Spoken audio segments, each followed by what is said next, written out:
Alright guys, Marty Kier here, co-editor of Shift Colorado magazine, and today we have our issue 10 press car.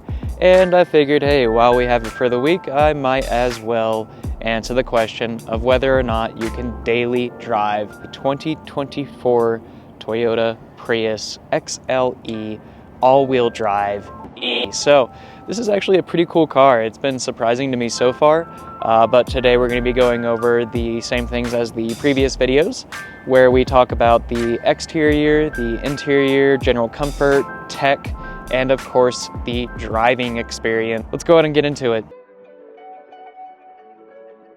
Starting with the exterior, I really enjoy the shape of the new Prius. It's like really sleek. It's definitely one of the better looking cars Toyota has put out from a Prius standpoint. It's just real sleek looking. It's got really good body lines actually. Headlights and taillights look really good.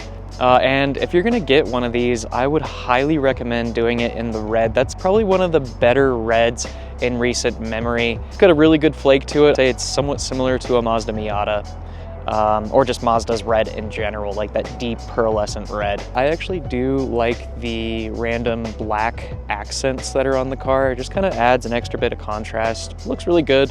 This one, I think, did come with some premium wheels, if I'm not mistaken. They suit the car fine. They look pretty decent for a factory wheel. They're not overdone by any means. I know that a lot of hybrids and EVs will have some pretty funky looking wheels sometimes. These are just kind of nice and classic. I like them a lot. This one also has the glass roof on it, which adds an extra bit of contrast on the top. It's pretty sweet. The fenders have this like black outline on them. Sometimes with those accents on the fenders, they can look out of place and weird, but with this, it's all right. The mirrors themselves are also blacked out. Looks really good there. A really interesting thing about this car is, of course it's a four-door like most Priuses. There are these pretty odd door handles in the back that kind of remind me of a Hyundai Veloster, where they're integrated into the door.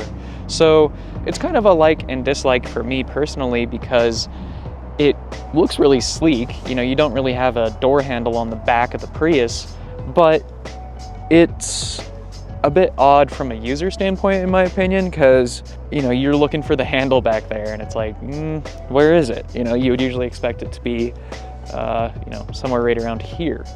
And then, you know, using the actual door handle itself, it's an electric button, so just a little bit odd. I always mention exterior design in these daily driver videos because you have to like the look of your car if you're gonna daily drive it, and exterior design for me is definitely top 3 in terms of whether or not I decide to purchase a car and drive it frequently. So this checks the boxes.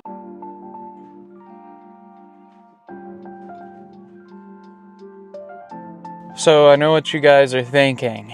You're thinking, Marty, isn't that the Toyota Prius that set the famous Nürburgring record? No. But I do have some general facts for you before we get into the driving experience. The first thing is that this car has a pretty nice MSRP, and by nice I mean it's affordable for the modern era. The absolute base model of this starts at about $28K, and I believe that's the front-wheel drive version. A Prius like this, with all of its options and upgrades, I've been seeing most of them in the like 32K, 33K, around there. For the engine, it's a 4-cylinder hybrid. It produces 196 horsepower and 139 pound-feet of torque. So another thing I knew that you guys were thinking was, didn't the Prius come with a 12-cylinder naturally aspirated or an 8-cylinder flat crank? No. It does weigh in at about 3,200 pounds. It'll do 0 to 60 in about 7 seconds or so, so that's plenty to get you caught up with traffic and get you moving. I will say with the hybrid and just a little bit of that low-end electric torque, you do get a decent sense of acceleration. Like, it does push you back a little bit in the seat, which is a welcome surprise. Obviously it's a Prius, and miles per gallon is definitely a focus of this car, and miles per gallon is certainly big when considering if you can daily drive a car or not. And I'm pleased to say that this car gets up to 57 combined miles per gallon. I think in my time that I've had this now, I haven't even seen the range go down at all, and my fuel tank indicator has not budged at all. It apparently won Motor Trend's Best Car of the Year for 2024, which is pretty impressive. Given that it is a 2024 model, it has all kinds of tech. It does have radar cruise control, lane departure with steering assist, lane tracing assist. Shit, man, I could have used that back in elementary school when I was going through those coloring books. It's got road sign assist, and usually it ends up picking up speed limit signs. It does have auto high beams. I drove this at night last night, and I actually felt like the headlights were insanely bright. I felt like I was blinding people as I was driving by, but headlights are getting brighter. As for me, I'm definitely not getting brighter. It's also got this interesting driving assist, and it's not very forceful, where like if you're going around a curve maybe a little bit too fast, it will brake for you. And again, not forcefully by any means. It just kind of does it naturally, which is nice. I haven't really been able to pick out when it does it versus when it doesn't. So in my opinion, that means it's doing its nanny job very naturally. But it also does monitor the car in front of you, so if you're getting a little bit too close, it'll try to back you off of them, which is something that a lot of Colorado drivers need. Now, I'm not sure if it's just because we have a lot of Broncos fans, but a lot of Colorado drivers seem like they always want to have a tailgate party with you while driving on the road and being 2 inches from your bumper. The Prius does come with different driving modes. You've actually got 4 driving modes. You got custom, sport, normal, and eco. I've been in eco pretty much this whole time, so we'll swap over to sport here in a little bit, see if we can notice any difference.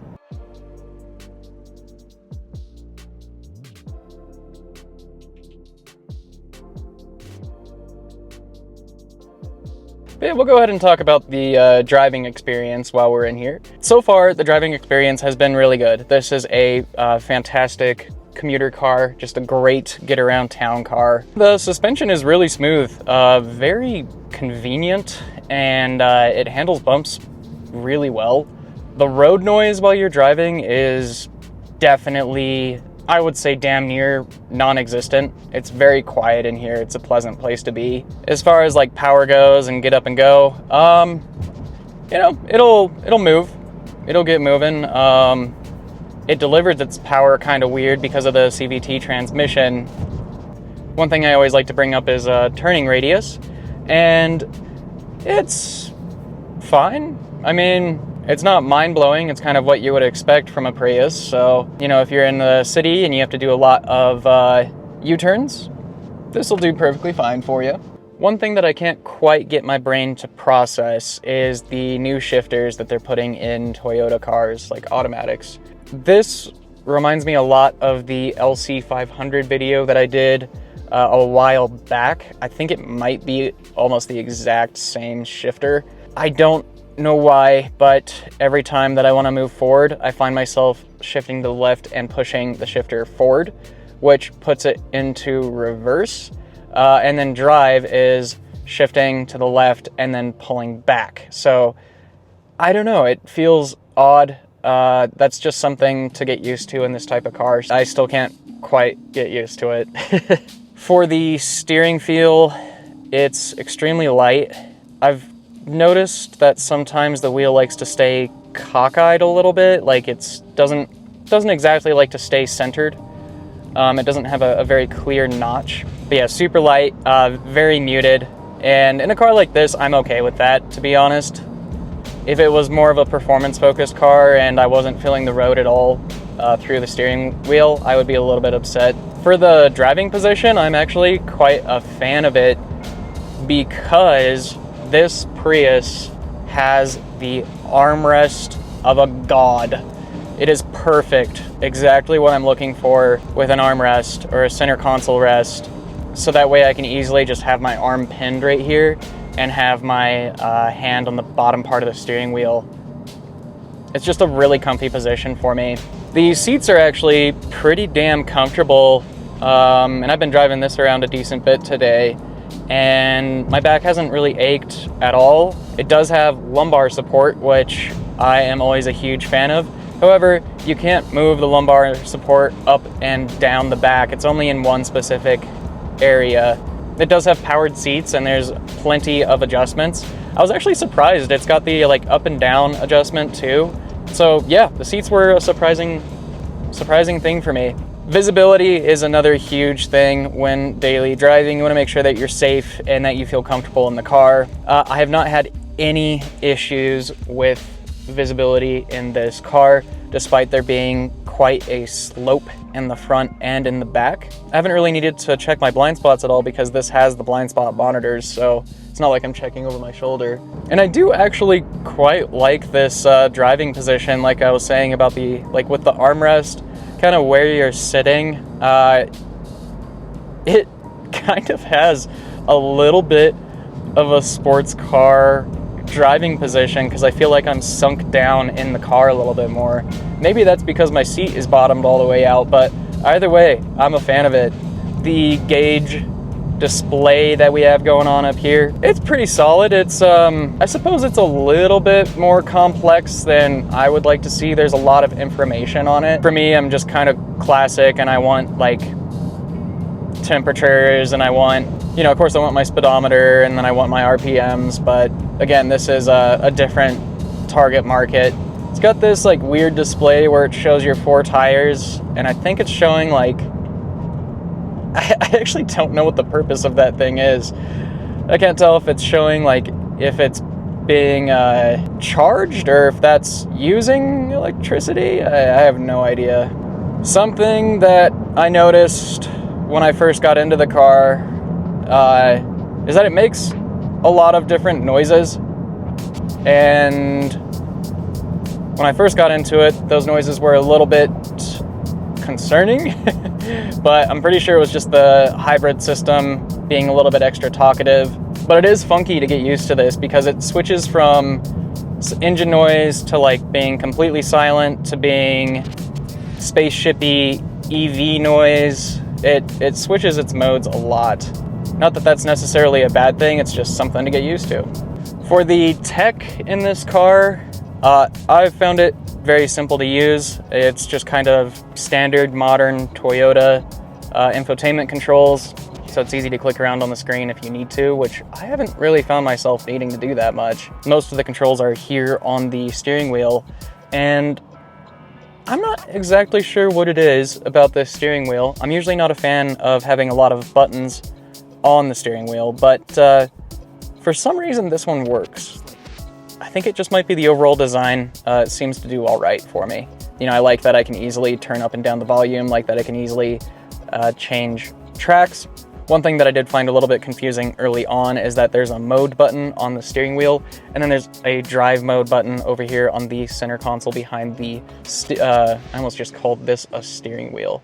This is not a steering wheel. Behind the shifter, that's where the drive mode actually is. So originally I clicked the mode to try and change, you know, from eco to sport, and then it just ended up kicking me over to the radio. So that was a little bit confusing. For the climate controls, these are all very simplified and extremely nice. Don't know why that just beeped at me. Maybe because it thought that I was trying to get into the other lane, and it knew that there was somebody next to me. As far as the shifts go, you can't really feel them at all because it's a CVT. It's extremely smooth. It's not clunky in any way. Pretty soulless, which for a commuter car, that's fine. I was looking for a place to put my phone earlier, and I just set it in this little cubby right next to the shifter, and I saw the green light turned orange, and I said to myself, I wonder if that's a wireless phone charger. And it is. My phone clicks into that thing perfectly. It's actually pretty satisfying. One thing I am slightly surprised about is that Toyota didn't put a rear view camera mirror. Like, you know, you have the rear view mirror here. I'm surprised they didn't make it a camera because the rear window is so small. Like, this is kind of getting into supercar small territory. Not that it really matters that much because you do have a backup camera, but like if that backup camera fails, that's a really small window back there to see out of.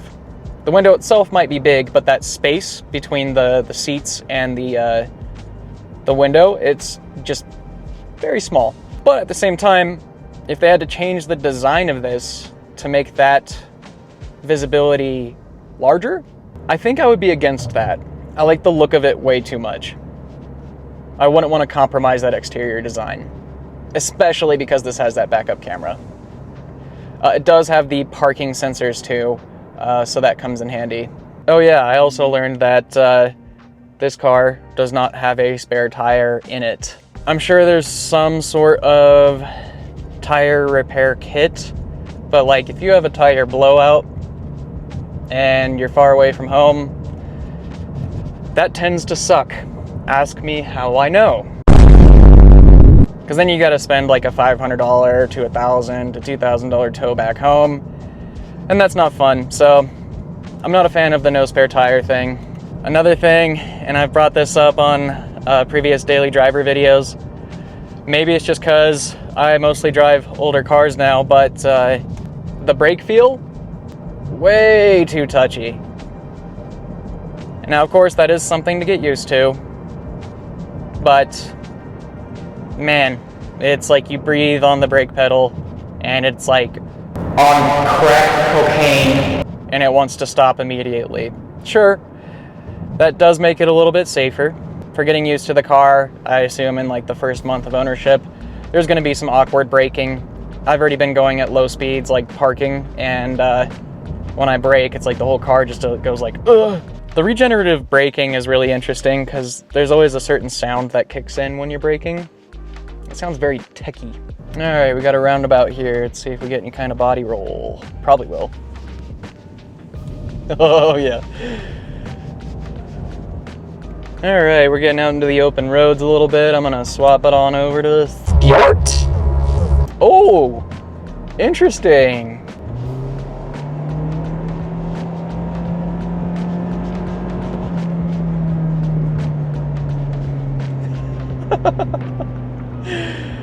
Oh, that CVT is funny. What made me go, oh, interesting? The throttle input changes pretty dramatically. It's a little bit more touchy, definitely less sluggish compared to eco mode. But that's interesting. That's actually quite a big difference. There's no difference in like suspension that I'm feeling. It's more just the throttle input and how the power is delivered. It's just snappier when you're in sport. I usually don't connect my phones to the press cars, but this time I did, and it was pretty easy to connect it. It did take a little bit for it to recognize my phone. Maybe it's just because my phone is older now, but it was kind of buffering for a while, and eventually it picked it up. But the sound system, I mean, I have no complaints. I'm also not that picky when it comes to sound, so I don't know. You'd have to judge it for yourself, but I didn't have any issues with it. Sounds clear, does the trick. One other thing that does bug me is that the headliner is not the same color as the bottom half of the car. It goes from black to tan. And I know that a lot of manufacturers do this to make the space on the inside appear larger or feel larger, and that's fine. But from a style standpoint, I just like it a lot better when you know, the black interior goes all the way up into the headliner. Ooh, big bump. Yeah, that just glid right over the damn thing.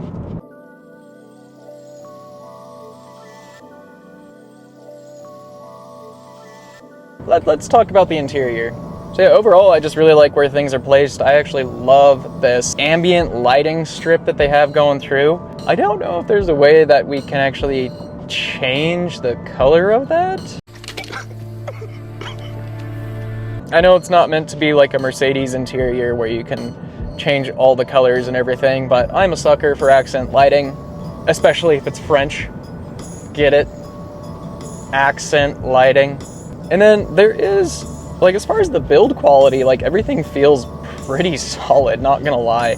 I did move some stuff around in the interior just to see if it makes like a whole bunch of creaks or cracks. It all feels very solid. The interior materials seem great. You know, we got leather, the steering wheel actually feels pretty nice and plush. It's like slightly squishy. I like it. Climate control is super straightforward. It does have heated seats, so that makes things very comfy for the winter time. Oh, cool. That was nice. I just experienced the lane assist for the first time. It pulled me back. I was looking over at this parking lot, but it's too muddy, unfortunately. But that was cool. It didn't yell at me like crazy or anything, so we'll take that. But yeah, I do like this pattern that they have on the dash. It's kind of a cool contrast to the rest of the material. The overall seat design is good. The bolsters are pretty solid. As I'm driving into the sun more, I am noticing that the dash is glaring up on the windshield a little bit more. I don't know, that's not the most annoying thing, but it's there. There is an option here to switch it into the EV mode, and here we go with the turning radius. I feel like that turning radius should be just slightly tighter, but that's just me. Oh, interesting. So EV mode, you can turn it on, but if you get too aggressive with the gas pedal, it'll turn it off and switch you to regular eco mode. Overall, I've been pretty surprised by this Prius. And I think it's really cool that Toyota has kept the Prius alive for as long as they have. I think the first one came out in like 99 or something like that. They've had a really good run with this car. And I mean, it's sold extremely well. I should not really be surprised that Toyota put together something like this, but for something as kind of mundane as a Prius, this is pretty exciting. Oh yeah, another gripe that I have. Like I mentioned earlier, it does read road signs for you, and usually it latches on to speed limits, which is fine. It's helpful to have that, you know, always there on your dash. When you're going over the speed limit, even if it's by 1 mile per hour, the speed limit indicator on your sign or on your dash turns red. Does that help with speeding? Like, does it reduce speeding? I don't know. I'm sure there's a psychological thing there. The bigger complaint that I have is that if you're going into a school zone, it will think that you need to go 20 miles per hour. In fact, sometimes it'll even pull up a little notification here on the main screen saying, hey, you are entering a school zone, you should probably slow down. That I'm not the biggest fan of. I'm huge on doing the speed limit. Like when I'm going through a school zone, I go 20. I do not want to get a ticket in a school zone. I've heard some horror stories around that. But just having excess notifications when the school zone isn't active, that's kind of annoying. Now, another thing to consider, since this is the new generation of Prius, there's always the question of reliability. I think a lot of people, car enthusiasts in particular, have noticed that car quality from a mechanical standpoint has been decreasing, and then also the tech elements of cars have been increasing. You know, there's more and more features that people really enjoy and they want in their cars, and I don't blame them. I enjoy them too. They are some very nice creature comforts to have. However, some manufacturers are using cheaper parts now, so cars' overall lifetime has kind of decreased. You know, many new cars, you're not gonna see them reach 150, 200,000, 300,000 miles like you used to. So as far as reliability goes with the Toyota Prius, I mean, these guys have been doing it for ages, so they've damn near perfected their hybrid system, and they've been using the same layout and pretty much the same approach since the beginning. So it won't surprise me if this ends up being one of the more reliable modern cars that we get. I mean, there's a reason why Priuses are used everywhere for like taxis and ride shares and stuff, so company vehicles even. So will it actually be reliable? I'm not sure. It's too new of a car to say. But given Toyota's track record with Prius, I think it'll be just fine. It's more just the tech parts of the vehicle that I'm a little bit worried about over the long term. I could be wrong though. This thing could function long into the future. We could be looking back at this video a decade from now and being like, wow, Toyota Prius, they go 500,000 miles. I don't know. That's definitely more of a call for mechanics that work on these things day in and day out. Another thing to keep in mind when daily driving a Prius like this is the type of climate that you live in. So before you go out and get one, take that into consideration. This comes in all-wheel drive as well as front-wheel drive. Front-wheel drive is still okay in snowy conditions. You can make do as long as you have good tires. All-wheel drive is much better. So here in Colorado, I would certainly want the all-wheel drive Prius. And I think it's actually like a smart all-wheel drive, if I'm not mistaken. So it kind of can turn off and on as needed. Oh, let's see if we can get into navigation here. Navigate to the Lazy Greyhound. I found the Lazy Greyhound. Would you like to go now? Yes. Calculating route to the Lazy Greyhound. Over a bump. If we were in the GR Corolla, that would have been a nightmare. But yes, along the lines of climate and weather to take into consideration is the clearance of the vehicle. The clearance of this really isn't that bad. It's definitely on the lower side, you know, it's not like an SUV. But like just last week, I think we got well over a foot of snow. And if you were out in this without proper snow tires, I think clearance may be an issue. Another thing that I noticed that I really like about this car is that I didn't hop into it and feel like I didn't know where the edges of the car were. Like this, dimensionally, I can wrap my brain around really nicely and basically just make sure that I don't clip anything when I'm driving around in a parking lot. There's been a couple of the cars that I've driven where I'm like, I don't know exactly where my corner is. This is like you hop into it and you kind of know where you're at all the time, which is great. This is kind of an obvious one, but space in this is plentiful. Like the rear seats fold down, the trunk is plenty large. You've got 4 doors and 4 seats, so yeah, like I said, space is plentiful. That shouldn't even be an issue. Will you be able to move furniture in this? Depending how small it is, yes. You could probably put like a small like mini fridge in here without any issues. Maybe 2. You could maybe put 2 mini fridges in here. Lord knows how much spaghetti cans you could put in here.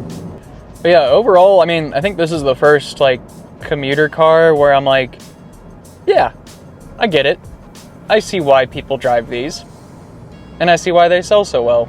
But if the exterior design was different, I would not be nearly as much of a fan of it. Hell, I think even if the paint color was different, I don't think I'd be as much of a fan of it. Like, correct me if I'm wrong, but this is probably one of the better looking commuter cars that you can purchase right now. So, can you daily drive the new 2024 Toyota Prius XLE all-wheel drive E? And the answer to that is most certainly yes. I would say on a scale of 1 to 10, this thing gets damn close to a 10. I'd say it's probably like a 9.2. Well guys, I think that is going to do it for this video. What do you guys think about the 2024 Toyota Prius XLE all-wheel drive E? I would love to hear your thoughts. I'm responding to every single comment. Unless it's a dumb comment, then I might not respond to it. If you like this type of content, I would highly encourage you to subscribe if you haven't already. And out of curiosity, see what I did there? Little name drop. Are there other cars that you guys want to see me drive? Also, let me know about that, comment below, and I'll do my best to get a video up on that. As a reminder, I upload every single Sunday. I appreciate you guys watching, and I will see you in the next one.